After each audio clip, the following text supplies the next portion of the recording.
essas variações anatômicas não é nem tanto o diagnóstico, mas é você saber que aquilo é normal.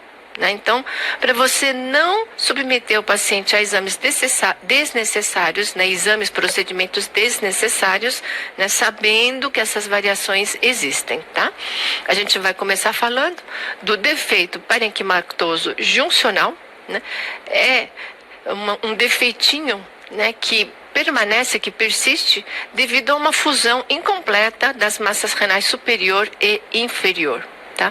Vai aparecer como uma imagem hiperecogênica, que pode ser linear ou pode ser triangular, geralmente na face antero superior do rim direito ou póstero inferior do rim esquerdo.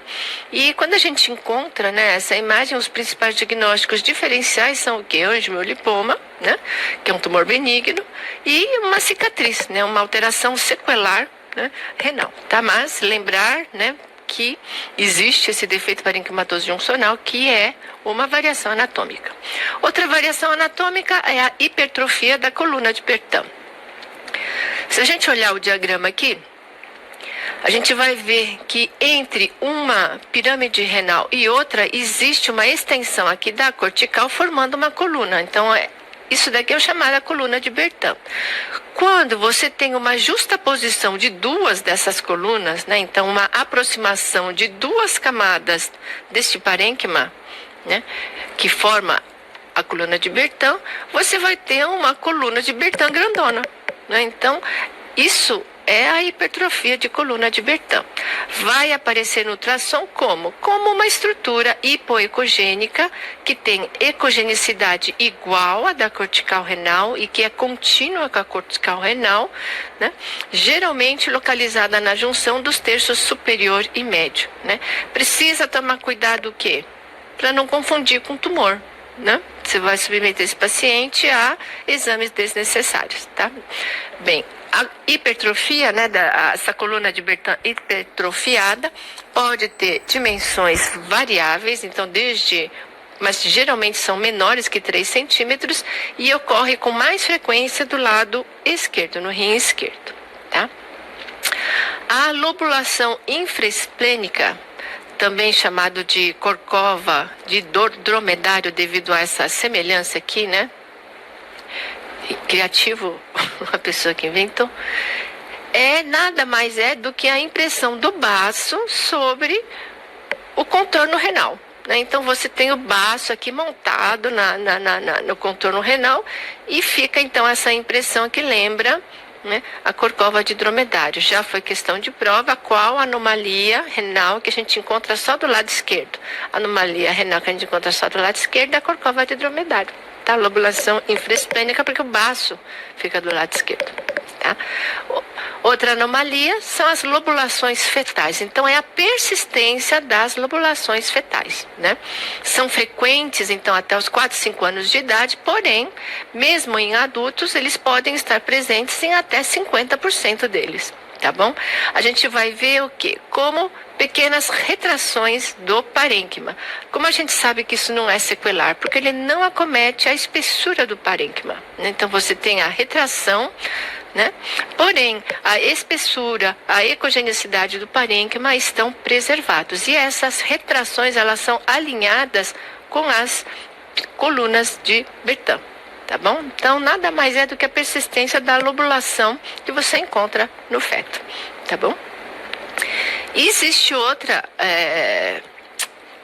anomalia aqui, variação, que é a hipertrofia compensatória.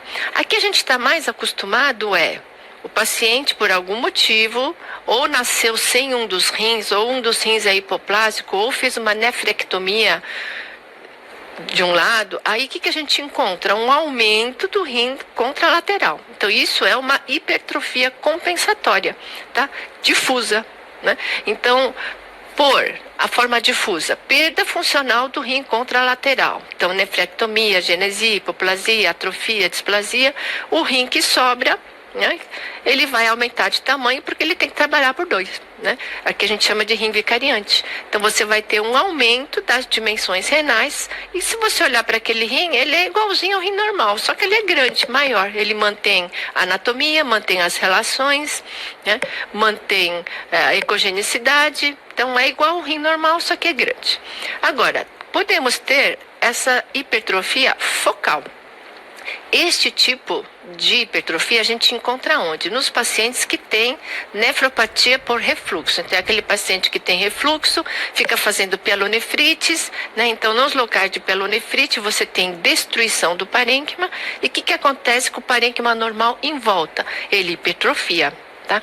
Então, são ilhotas de tecido normal que crescem no rim patológico. Tá? Então, frequentes nas nefropatias por refluxo, podem simular massas, né? Então, faz diagnóstico diferencial com tumor, né? E o que a gente observa? Parênquima normal com áreas de retração. Então, aqui a gente observa, né?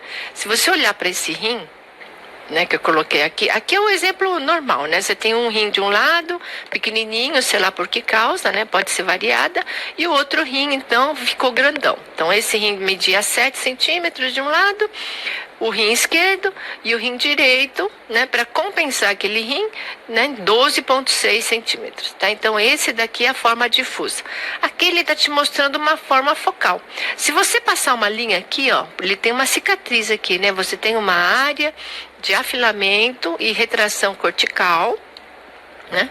Se você passar uma linha aqui, se você imaginar um rim, da metade inferior, parece um rim pequenininho, atrófico, né? Em contrapartida, se você olhar o outro lado do rim, a outra porção do rim, é um rim normalzão, tá?